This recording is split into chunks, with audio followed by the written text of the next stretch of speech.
minutos, por favor. Daniel, buenas tardes y muchas gracias, lo propio para Sonia. Veo con mucho agrado la presencia también de nuestro decano, el doctor Roger Venero, el doctor Gabriel Suyo, la doctora Ana María Venero. Me da mucha alegría estar aquí compartiendo esta semana de la Escuela Profesional de Ciencias Administrativas. Yo me siento como en casa, tuve un periodo acompañando al equipo docente eh, y desarrollé una gran amistad con muchos colegas y también con muchos alumnos que con mucha alegría también los veo crecer y estoy muy feliz de acompañarles esta tarde, ¿no?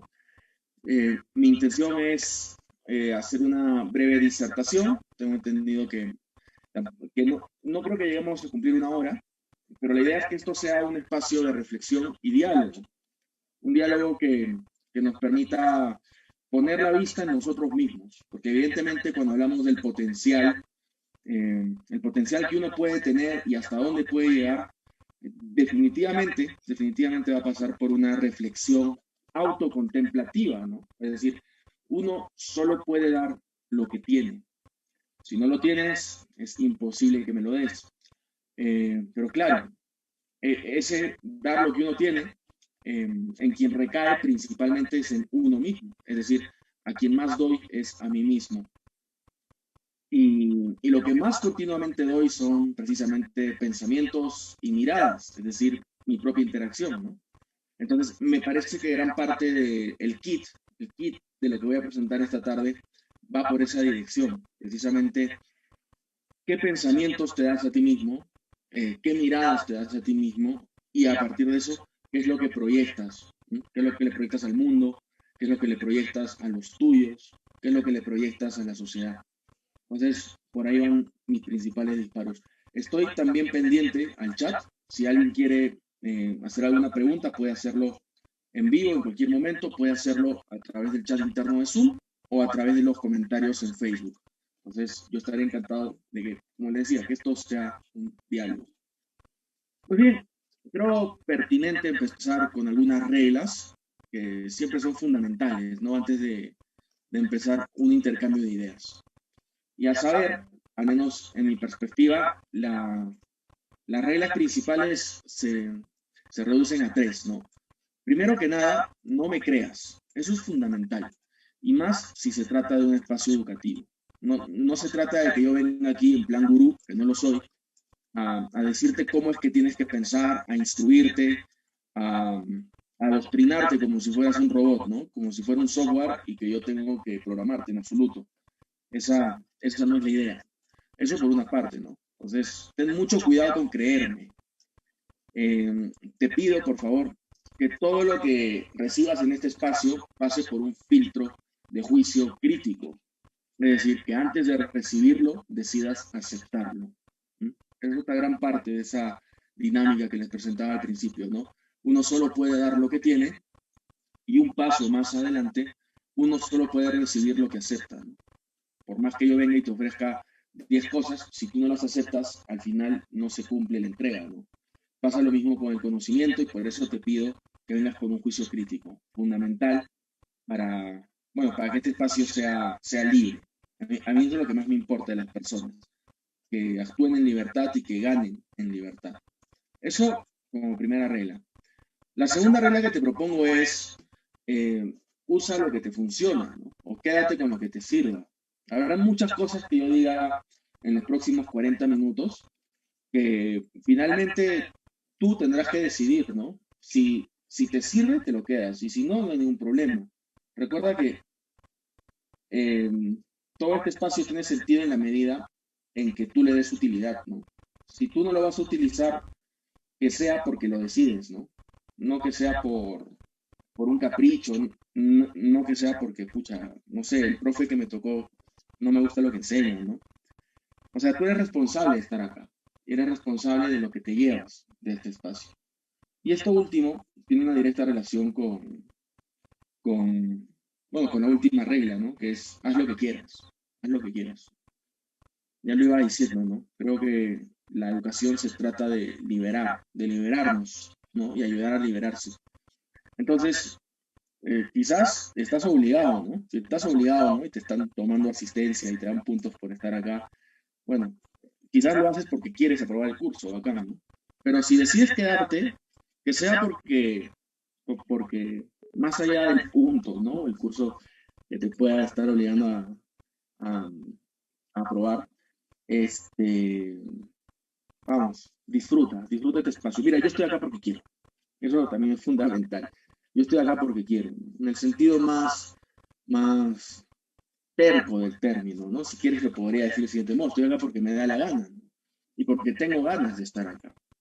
Y fíjate, yo ya voy dando pautas fundamentales en el momento de ir construyendo lo que es un potencial, pero es que uno solo da lo que quiere, además, ¿no? Idealmente, uno tiene que dar lo que quiere. Tampoco se trata de que estés dando sin darte cuenta, ¿no? Mira, yo quiero estar acá y estaría muy feliz si me entero al final de que también estuviste porque te dio la gana. Eso en el sentido, como decía, más caprichoso. Pero en el sentido más profundo es que yo quiero todo lo que voy a decir. Es decir, es un área de conocimiento con respecto a las organizaciones. Yo hago filosofía de las organizaciones. Es un área del conocimiento a la cual yo le tengo mucho cariño. Es decir, estoy usando esa acepción más profunda del querer, del uso de mi voluntad, de me interesa, busco la verdad en este asunto, ¿no? No, no admito relativismos en mi ciencia. ¿Por qué? Porque estoy enamorado de lo que hago. Y claro, ese es el ideal supremo del querer, ¿no? Eh, y en este sentido, ya si a alguno de ustedes le puedo despertar esa misma pasión que yo tengo por las personas en las organizaciones, pues habré más que cumplido mi tarea esta tarde.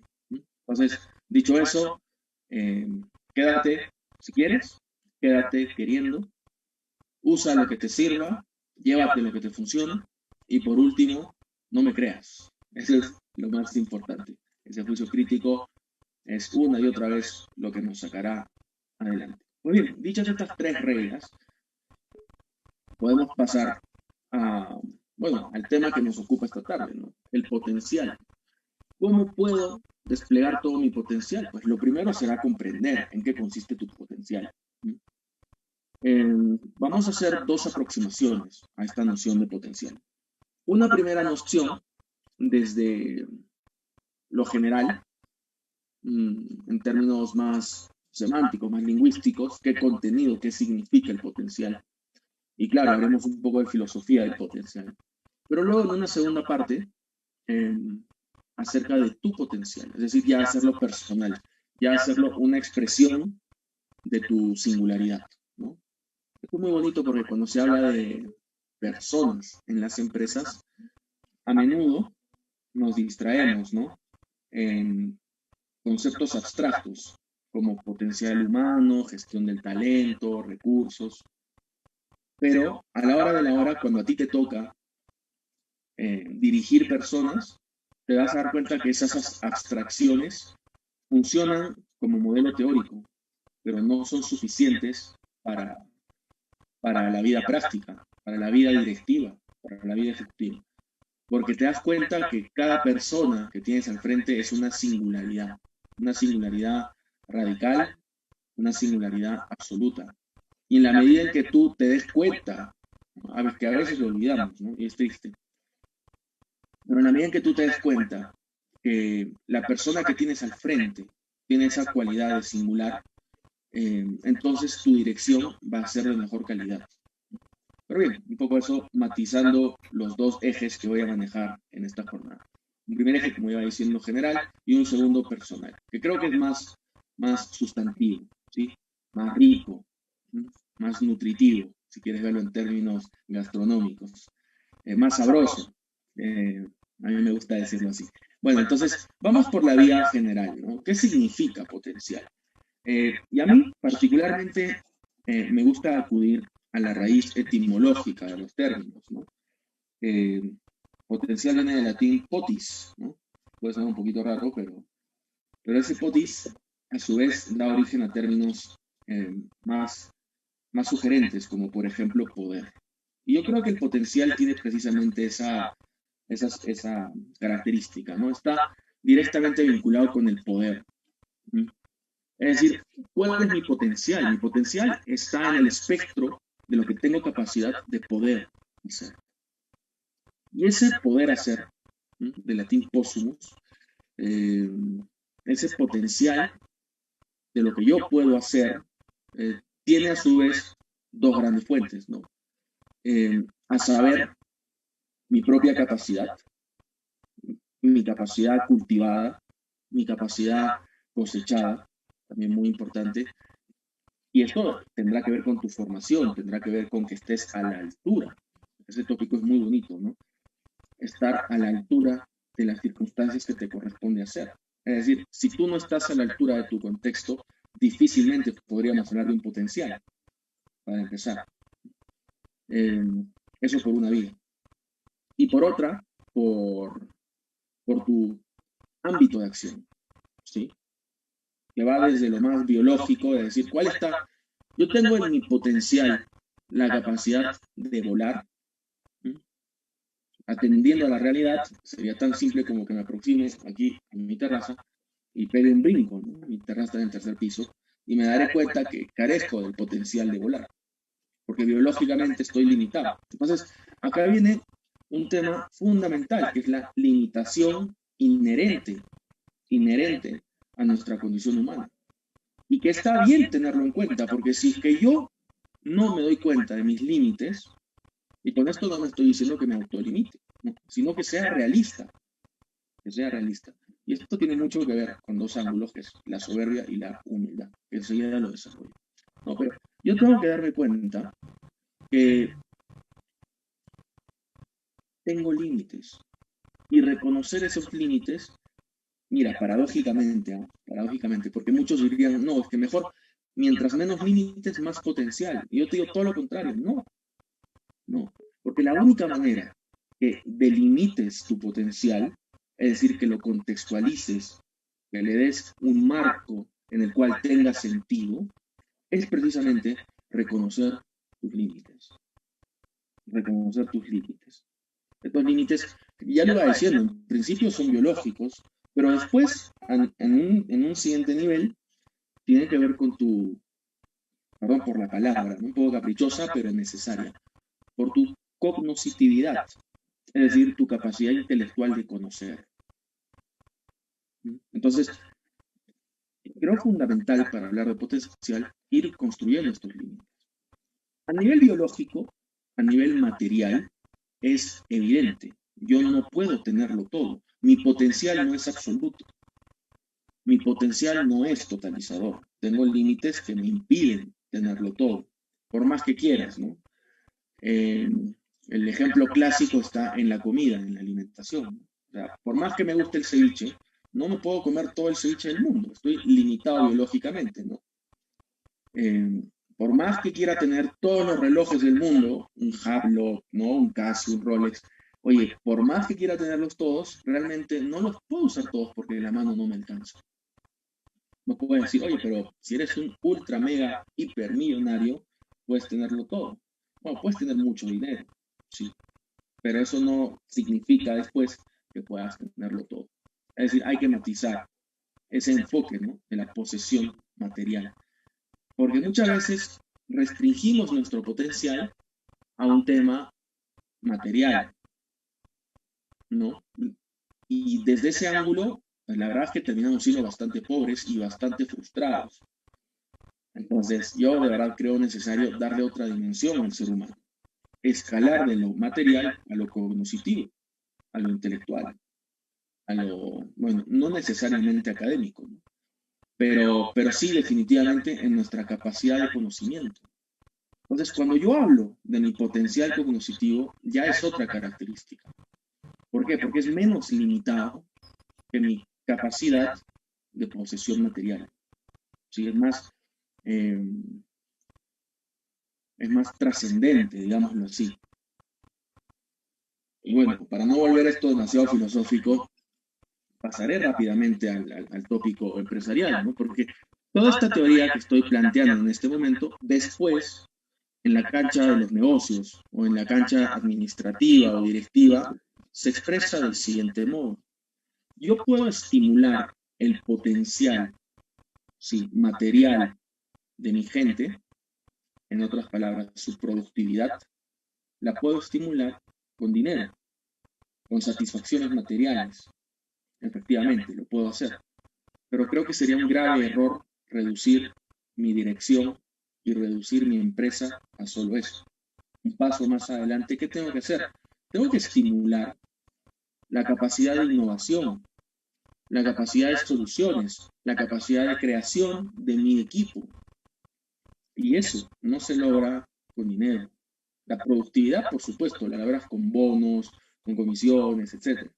Pero soluciones, es decir, dar innovación, dar perspectivas nuevas al contenido, a la ventaja competitiva de tu empresa, oye, eso más que dinero cuesta conocimiento. Y por eso tengo que hablar de un potencial cognitivo fundamental. Y en un tercer nivel, ¿sí? Tienes que reconocer también el potencial afectivo de la persona, el potencial de una persona para comprometerse con él, el potencial de alguien para hacer camiseta. Yo sé que ese término es súper utilizado, ¿no? A mí como consultor, siempre que me buscan para trabajar en una empresa, eso es lo que más piden, ¿no? Que la gente sea camiseta.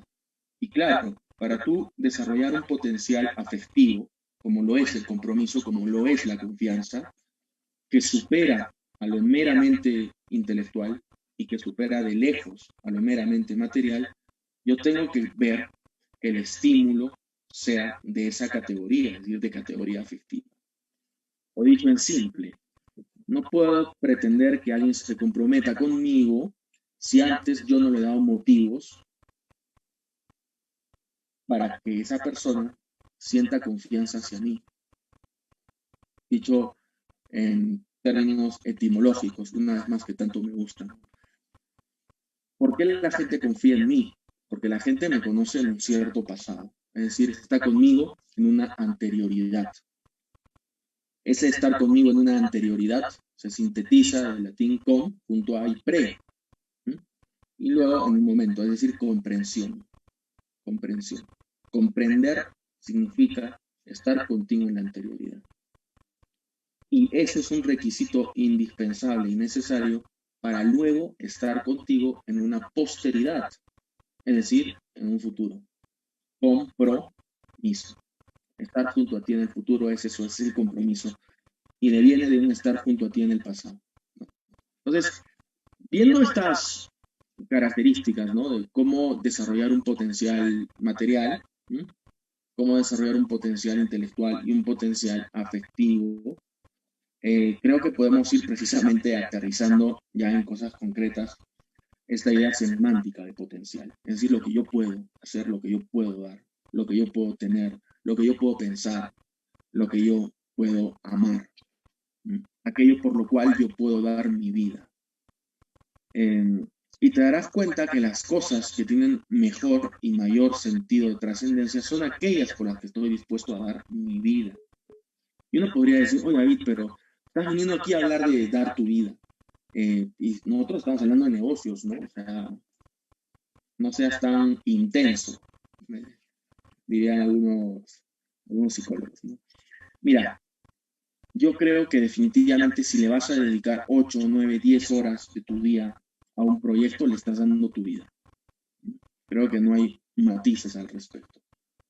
Creo que cada minuto que le conferimos a algo es, obviamente, me queda perfectamente claro, es un minuto de vida. Un minuto, 2 horas, 10 horas, 20 horas. Hay gente que sueña con lo que está trabajando, ¿no? Hay gente que tiene un trabajo soñado, es verdad, y hay gente que sueña con lo que está trabajando, ¿no? Qué mejor que tener ambos y dejar de ver el trabajo como una maldición, como una traba, ¿no? Y entenderlo como un cultivo, como una cosecha, como un cambio del mundo. Y esto solo es posible precisamente cuando uno se interioriza en esa narrativa del potencial. Creo que el potencial, y creo lo estoy usando no en términos de duda, sino en términos de afirmación categórica, ¿no? Porque en esto deposito toda mi fe. Y tengo argumentos para tener esta fe, ¿eh? No es una fe incrédula, no es una fe dogmática, es una fe racional, porque tengo argumentos para creer en esto. Creo que el potencial consiste en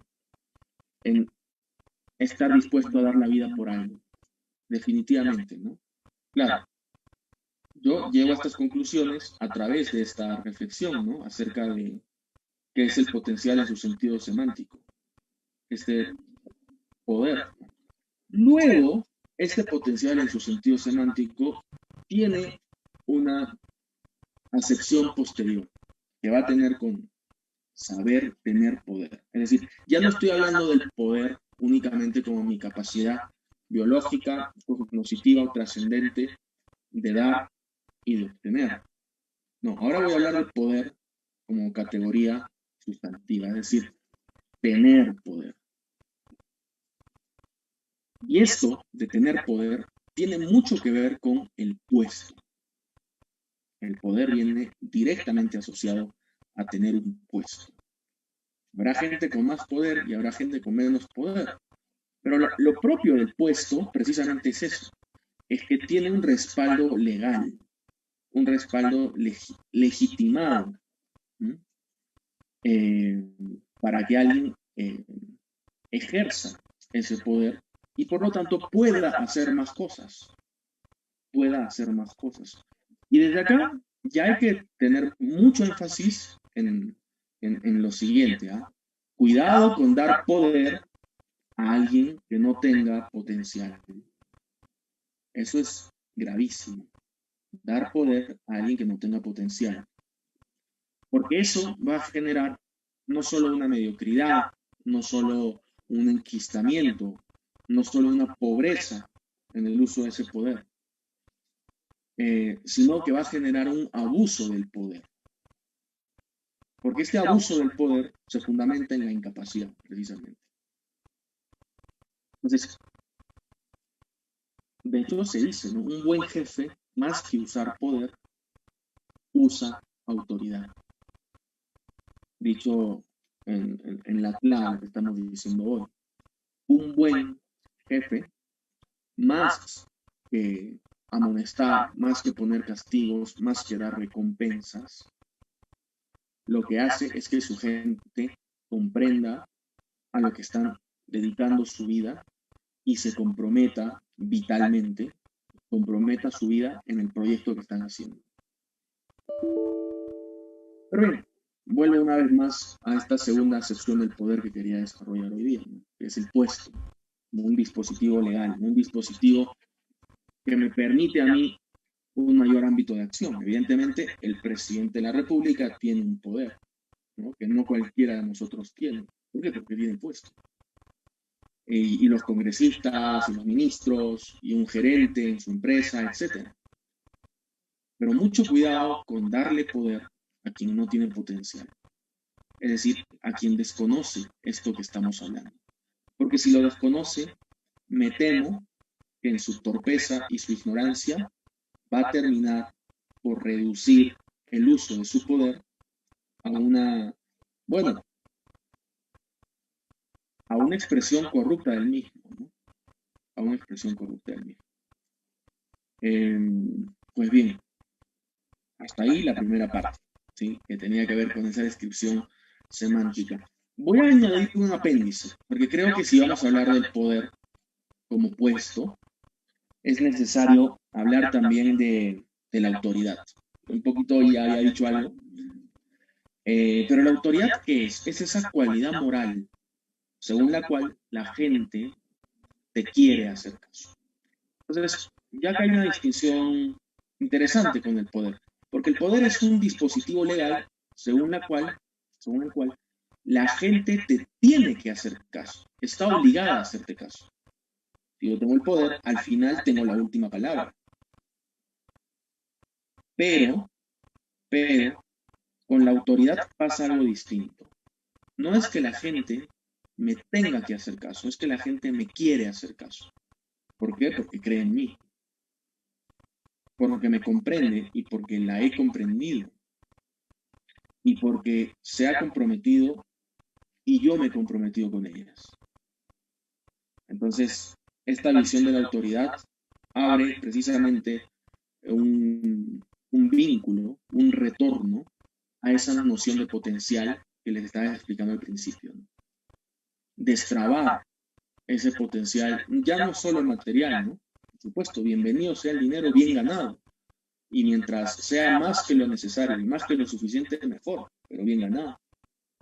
Pero no solo eso, también bienvenido el conocimiento, el crecimiento en mi capacidad intelectual, y más aún, bienvenido el afecto, bienvenidos los motivos trascendentes, bienvenidas las causas que realmente mueven mi mundo, el mundo de los demás y el mundo en general. Eso. Y eso se gana con autoridad. Autoridad. Si alguien quiere hacer revisiones técnicas al respecto, le recomiendo ampliamente revisar las nociones de autoritas y potestas, desarrollada por el Imperio Romano en la Lex Romana, precisamente. Si después me lo permite, Sonia y los organizadores de esta semana empresarial les comparto un paper precisamente acerca de autoritas y potestas, ¿no? Perfecto, Sonia, veo tu retorno, muchas gracias. Les comparto este paper que en realidad es el fundamento de todo lo que estoy diciendo ahora, ¿no? Pues bien, habiendo desarrollado ya esta noción de potencial en su sentido semántico, voy a dar el paso al potencial en su sentido personal. Es decir, ya voy a empezar a hablar de ti, de mí y de los que nos importan. ¿Qué significa que yo, David, descubra mi potencial, ¿no? Y lo lleve un paso más arriba? Bueno, me parece que los griegos tenían suficiente idea al respecto, ¿no? Para empezar, en el famoso oráculo de Delfos, en la Grecia antigua. Algún día tendrá la oportunidad de viajar, ¿no? Irse a dar una vuelta allí por Delfos, ¿no? Descubrirán que no es gran cosa tampoco. Uno se espera más, ¿no? Después de todas las historias. Pero es verdad que cuando uno llega, ¿no? Y encuentra el dintel de la puerta que dice, no se autón, es decir, conócete a ti mismo, más que una arquitectura, ¿no? Que haya deslumbrado el mundo, es el pensamiento de los griegos lo que ha deslumbrado el mundo. Y una de esas máximas expresiones es esa que acabo de decir, ¿no? No se sea autónomo, es decir, conócete a ti mismo. Porque uno va a tener mayor potencial, esto es muy bonito, ¿no? Y tiene una y otra vez con lo primero que íbamos diciendo.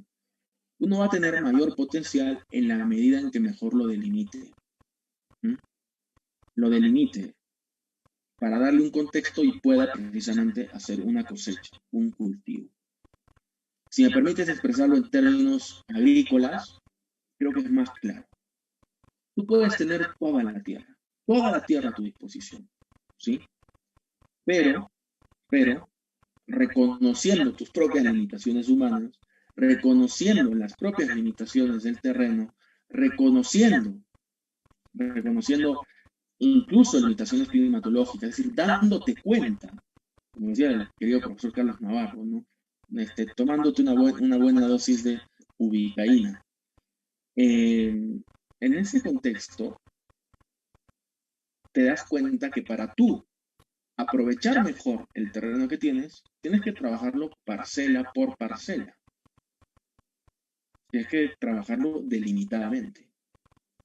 Porque si no, tu cultivo va a ser mediocre. Y peor, o sea, en el afán desmedido, irreal, de querer cultivarlo todo, te darás cuenta que no habrás cultivado nada. E incluso si algo hubieses cultivado, lo poco que hubieses cultivado, te va a salir mal. Entonces, céntrate en delimitar, que no es lo mismo que, no sé, que negarse, ¿no? O frustrarse ante la realidad. Todo lo contrario, sino es, como lo decía una máxima, ¿no?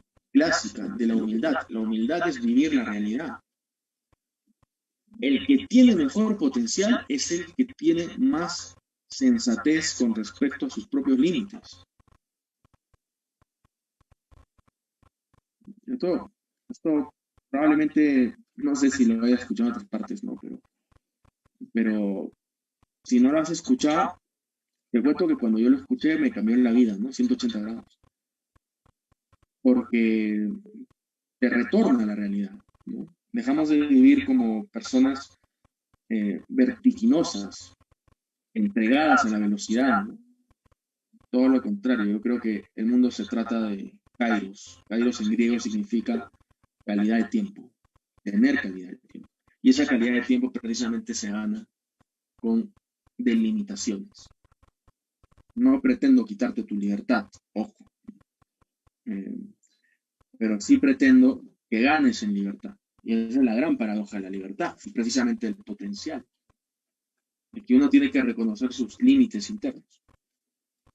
Bueno, entonces, siguiendo esta línea, a los griegos y al famoso conócete a ti mismo, eh, voy concluyendo en una de las ideas principales de esta nota. Uno solo puede dar lo que tiene, a quien más da es a sí mismo, y lo que uno más da es, eh, es el pensamiento que tiene de sí mismo.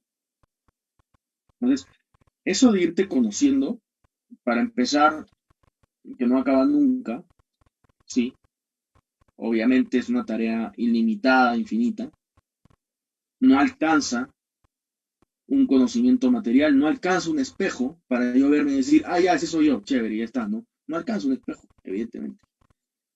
No alcanza tampoco el método científico, ¿no? Yo puedo utilizar el método científico, efectivamente, para conocer con mayor perfección mi biología, mi genética, para conocer mi psicología también, rasgos antropológicos, etcétera. Pero no alcanza, no es suficiente. Para uno conocer una realidad, tiene que imprimirle un interés. Eh, claro, esto los psicólogos lo manejan continuamente, ¿no? El tema de la autoestima. Te tienes que amar, ¿no? Pero es más bonito decirlo que ponerlo en práctica. Pero a la hora de ponerlo en práctica, uno tiene que amar una idea que tiene de sí mismo. Entonces, yo te diría, sí, como consejo principal de esta tarde-noche, es, ¿quieres destrabar todo tu potencial? Tienes que aprender a amarte, necesariamente. Es un imperativo, si no, no se puede. Pero ¿cómo uno se aprende a amar? ¿Mm? Y la respuesta está en el contexto. En el contexto. Es que uno se aprende a amar a través de otros. Entonces, y ya empiezo a poner la pelota en tu cancha, ¿no? En tu responsabilidad. Tú eres responsable por las personas que te rodean. Tú eres responsable por elegir a quién admites en tu vida. ¿No? O dicho en términos populares, una persona es el promedio de las 5 personas con las que pasa más tiempo. Si esas 5 personas te reflejan a ti como un tonto, ¿no? Como alguien torpe, como alguien incapaz, como un mediocre, etcétera. Entonces, mucho cuidado, porque ese potencial del que hablábamos al principio, del que hablamos a la mitad y del que estamos hablando en este momento, se va a frustrar. Y yo no quisiera eso para nadie. Al menos para mí no. Entonces, yo sí te puedo decir, en estricto personal, que yo cuido mucho a quien tengo en mi entorno. ¿Por qué? Porque esas personas que conforman mi entorno íntimo y mis amigos y a la gente que yo elijo para que trabaje en mi equipo, incluso a la gente que yo elijo para que sea mi jefe, porque si hay que despedir al jefe, hay que despedirlo. Tener delimitado ese entorno con personas que te sumen es la clave fundamental de tu potencial. ¿Sí? La clave fundamental de tu potencial. Ahora, habrá personas que no puedas sacar. Y entre comillas, uno podría decir, estoy condenado. Estoy condenado a estar con esta persona. Bueno, entonces hay otra vía de conocimiento que es la negativa. Es decir, al menos puedo aprender qué no hacer. pero siempre ser responsable por lo que recibo de estas personas. Por eso el consejo es, cuida tu entorno. Ojo, porque si tú cuidas el entorno, la probabilidad de que tu entorno te cuide es más elevada. Y la probabilidad de que tu entorno te dé cosas que te sumen, que te aporten, que te fortalezcan, es más elevada. Y no tendrás que estar tan preocupado en qué recibo y qué no recibo. En cambio, si tú tienes un entorno descuidado, un entorno en el que los espejos son deformes, están rotos y no te permiten verte de manera apropiada, entonces tienes que estar con mucha más energía pendiente de qué recibo y qué no. Entonces, cuida tu entorno. Ojo, cuando digo cuida tu entorno no me refiero a que te rodees de aduladores, de gente que te diga lo que quieres escuchar, porque estos también son espejos deformes. Un espejo con esa deformidad te va a impedir precisamente reconocer tus límites y te va a impedir cultivar tu humildad. Entonces, rodéate de personas que te digan la verdad, que te cuiden y que te digan la verdad. Uno puede decir, oye, ¿yo qué puedo hacer? ¿Cómo puedo hacer para rodearme de personas que efectivamente, ¿no?, me cuiden y me digan la verdad? Eh, bueno, es verdad, tú no puedes controlar lo que otros hagan, pero lo que sí puedes hacer es lo que tú hagas. Y eso es muy importante, porque entonces tú podrás cuidar a otros y tú podrás decir la verdad. Esto parece ya charla de catequesis y pastoral, creo, pero más allá de esa anécdota, ¿no? ¿No? O de lo, no sé, alguna charla que quizás tu papá te haya dado cuando eras más joven y que se ha cansado de darte.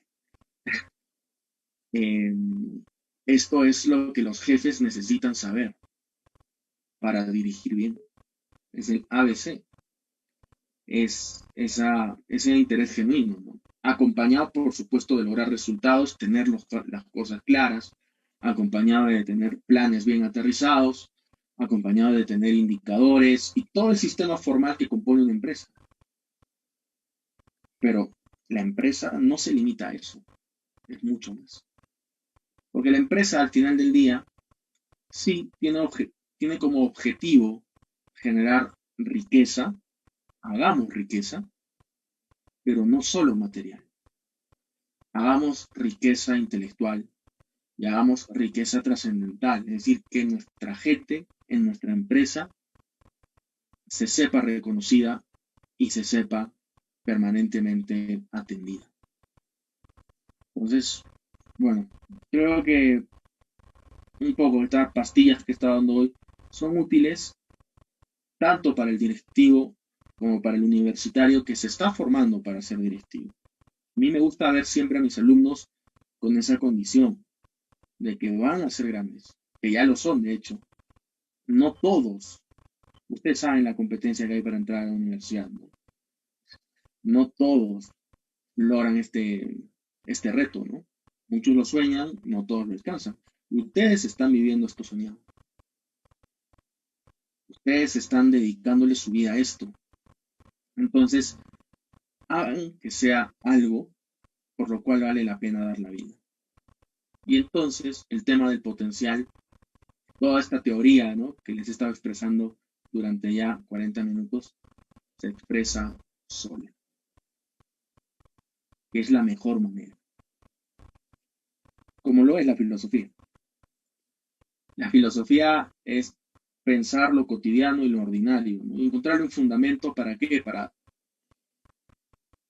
visibilizar, para que asome aquello que en silencio, secretamente, nos guía. Entonces, cuando a mí me preguntaron, David, ¿qué hago para acrecentar mi potencial? La respuesta rápida, ¿no? Es decir, claro, es disfruta lo que haces, ¿no?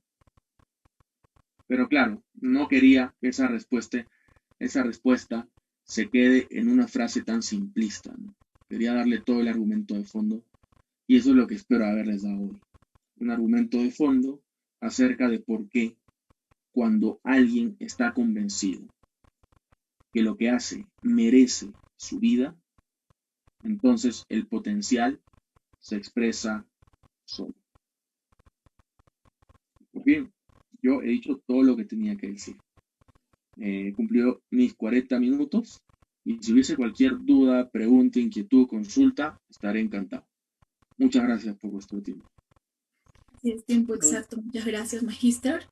Efectivamente, tenemos muchas preguntas y la palabra clave, si podemos llamarle así, el tema de la potencialidad realmente nos ha dejado hasta pensativos. Y la pregunta número uno, por ejemplo, es ¿cuáles son esas capacidades potenciales que las personas podemos alcanzar a desarrollarlas?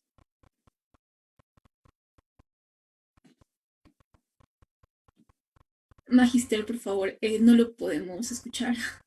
Y sorry, lo dejé apagado. ¿Cuáles son esas capacidades potenciales que podemos alcanzar a desarrollar? Bueno, me parece que para que el ser humano se desarrolle en plenitud, hay que verlo en plenitud, ¿sí? Entonces, hay que utilizar modelos que no reduzcan al ser humano a una sola dimensión y que lo vean de manera holística, de manera completa, para empezar. Particularmente me gusta este modelo trifacético, el de la materialidad, corporalidad. En término corporal, yo puedo desarrollar capacidades físicas, ¿no? Entrenando mi cuerpo, haciendo ejercicio, en el gimnasio, etc. Entonces, está ese tipo de potencial. Aparte está el potencial también material, pero vinculado al dinero. Es decir, cómo generar dinero. Eh, y esto es muy interesante, ¿no? Permítanme hacer esta reflexión, es relevante. Cuando alguien ve a un empresario tan exitoso como el ingeniero César Acuña, le termina por sorprender cómo ha hecho tanto dinero sin ser precisamente un tipo destacado por su intelectualidad, ¿sí? Pero hay que reconocerle otro tipo de inteligencia, ¿no? Una inteligencia práctica para hacer dinero. Y es otro tipo de potencial que se despliega en este espectro. Luego, el otro tipo de potencial es este intelectual, esta capacidad de conocer, y que se logra ciertamente a través del estudio, la captación del conocimiento. Pero claro, insisto una y otra vez, es un tema de delimitación. Porque si yo reconozco que no tengo facilidad para el estudio clásico, digamos, este de sentarme, leer, hacer apuntes, ¿no? Y aprender de esta forma, tengo que reconocer cuál es mi modo de aprendizaje. Acá hay mucha gente que no aprende precisamente a través de libros, ¿no? Sino que aprende a través de diálogos. A decir verdad, la condición humana, desde que somos Homo sapiens, es aprendizaje por diálogo, aprendizaje narrativo. El estilo de aprendizaje a través de lecturas es muy reciente, del siglo XVII en adelante. Eh, y hoy día, ya en el siglo XXI, teniendo no solo libros para estudiar, sino conferencias, videos en YouTube, etcétera, se está retornando a un modelo de aprendizaje dialogado. Pues bien, ese es otro tipo de potencial, el intelectual, que me parece que tiene mejor fundamento en el diálogo. Y por último, el potencial afectivo, el potencial de querer, el potencial de amar, el potencial de dar nuestra vida y hacer bueno, que las cosas tengan un sentido. Entonces, esas son como un poco esas categorías que describiría acerca del potencial, Sonia. Gracias. Perfecto, muchas gracias, Magister. Y todavía tenemos algunas preguntas, por favor. Y para eso, Daniel, por favor, dale la lectura. Sí, bueno, Magister, muy buenas noches nuevamente. Bueno, acá tenemos una pregunta de Ani, quien nos dice, ¿no? Buenas tardes, excelente ponencia, Magister David Espinosa. Tengo una pequeña consulta. Si bien la capacidad para desarrollar nuestro propio potencial se encuentra dentro de nuestro alcance, entonces, ¿por qué fracasan las personas a la hora de usar todo ese potencial, ¿no? Y de emplear todas sus posibilidades de logro? Es la pregunta. Gracias, Daniel, y gracias, Ani. Entonces, mira, leyendo tu pregunta me conduce a dos reflexiones, Andy. Una es este tema del fracaso, ¿no? Y que el fracaso a su vez es fuente de mayor potencial, porque el fracaso delimita tus errores y delimita tu ámbito de acción. Entonces, cuando uno reflexiona en torno al fracaso, definitivamente crece en potencial. Ahora me dices, ¿por qué si alguien, una persona, usara todo su potencial y empleara todas sus posibilidades de logro, igual fracasaría? Me parece, Ani, y corrígeme si me equivoco, que estás formulando tu pregunta desde una individualidad. Es decir, hablamos de un único individuo que usa todo su potencial y con eso fracasa. Si fuese el caso que la pregunta está expresada en un único individuo que fracasa, a pesar de todo su potencial, me parece que efectivamente el error está en entender al individuo. Es decir, un solo individuo es demasiado limitado para lograr un objetivo. Demasiado limitado. Habría que ver si esta persona que graficas en la pregunta supo activar el potencial de otras personas. Supo hacer su objetivo a través de otros. Eso me parece fundamental a mí. Porque si es un único individuo que fracasa, a pesar de todo su esfuerzo, me parece perfectamente lógico. Es lo más común. El individuo solo corre rápido, pero llega corto, se cansa rápido. Y los objetivos de largo aliento, que habitualmente es la empresa, no es una inmediatez, sino que requiere una continuidad, una perseverancia, consistencia, no se logran a través de individuos solitarios, sino que se logran a través de equipos, de gente comprometida y gente que se alienta. Entonces, si me permites redefinir tu pregunta de la siguiente manera, ¿por qué fracasaría un equipo a la hora de usar todo su potencial y de emplear todas sus posibilidades de logro? Me parece que el margen de error es mucho menor.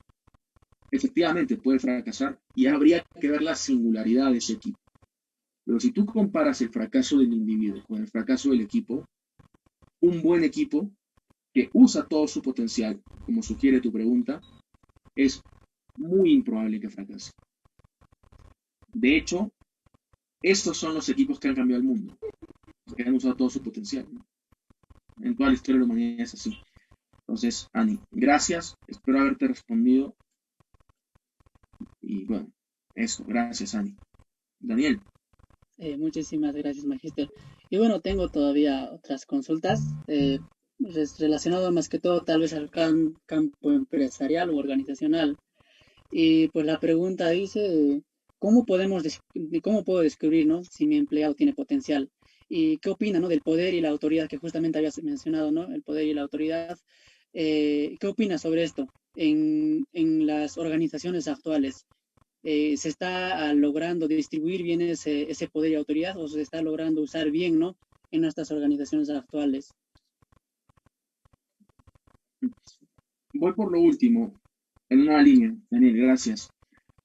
Un buen jefe eh, hace poco uso de su poder. Hace poco uso de su poder. Y fundamentalmente a lo que más se dedica es a acrecentar su autoridad.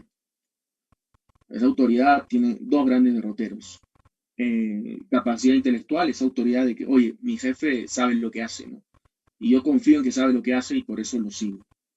Y el otro es la autoridad moral. Es decir, oye, mi jefe no me quiere hacer daño. Al contrario, quiere ayudarme a crecer. Entonces, eso se estructura bien bonito.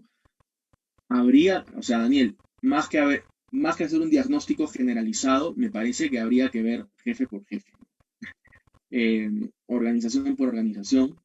Son bonitos temas de tesis. A cualquiera que esté viendo, yo le aliento a investigar este tema de la dinámica poder-autoridad en empresas cusqueñas, por ejemplo. Hasta donde sé, nadie lo está investigando y sería muy interesante. Me parece, en mi experiencia profesional, que la mayoría de personas no está capacitada para ser jefe. Y se le da el ascenso en virtud de su rendimiento operativo y productivo, pero casi nunca se evalúan sus capacidades para ser jefe, sus capacidades para ganar autoridad.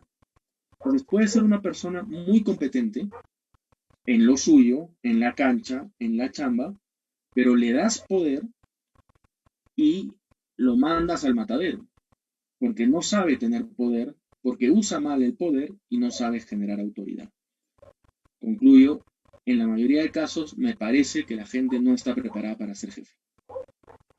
Y bueno, todas las consultorías que he hecho y clases en diplomados, especialidades, maestrías, sí, lo más común es que la gente intuye cómo ser buen jefe, pero no termina de saberlo. Y con eso creo que respondo una pregunta que me hicieron en Facebook de Johan Elbert, que habla del principio de Peter, que mientras un empleado sumamente efectivo es ascendido, pierde su efectividad. ¿Qué opino al respecto? Johan, que hay que distinguir si el ascenso es hacia una mayor categoría operativa o si el ascenso es a una categoría directiva o de supervisor o gerencial. Porque si yo lo estoy ascendiendo, es lo mismo que decía hace un rato, ¿eh?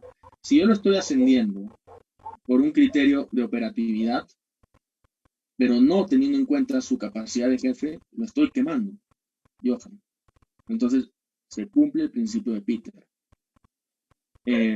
Pero si yo formo a alguien para que sea un buen gerente, cambia el asunto, ¿no? Ya es otra ecuación. Ya es otra ecuación. No solo le mido por su capacidad operativa y productiva, sino por su capacidad de generar autoridad. Eso, Daniel. ¿Cuál era tu primera pregunta? Esa sí se me fue. La primera parte de tu última pregunta. Sí. Dice, ¿cómo puedo descubrir el potencial que tiene mi empleado? Gracias. Bueno, tenemos dos ángulos, ¿no? Tengo que distinguir si quiero ver un potencial productivo, operativo, es una cosa, o distinguir si quiero ver un potencial de jefe. Es distinto. Es distinto. Se pueden acompañar, de acuerdo, pero es distinto. El potencial operativo, productivo, etcétera, eso se logra pues asignando tareas operativas y productivas, incluso asignando bonos, nutriendo su productividad, dando comisión, ¿no? Digo, oye, si produces más, si vendes más, tienes un extra, a ver cómo rindes, ¿no? Entonces, se hará a través de pruebas. Pero si yo quiero ver el potencial de alguien para ser jefe, no puedo pues limitarme a eso. Estaría bastante desenfocado. Tengo que empezar a ver otro tipo de actitudes, ¿no? Le tengo que dar un poquito de poder, a ver cómo se porta cuando le doy poder, por ejemplo. Tengo que escucharlo y tengo que ver qué retorno me da cuando lo escucho. Tengo que darle confianza y tengo que ver cómo me devuelve esa confianza. Entonces, aquí hay una palabra, ¿no? Calidad humana. En la medida en que yo empiezo a evaluar la calidad humana de una persona, ahí puedo ver un potencial distinto, ¿no? Más para que se vuelva un jefe, un supervisor y eventualmente un gerente, un director, etc. Pues eso, Daniel. Yo lo dejo ahí. Muchas gracias.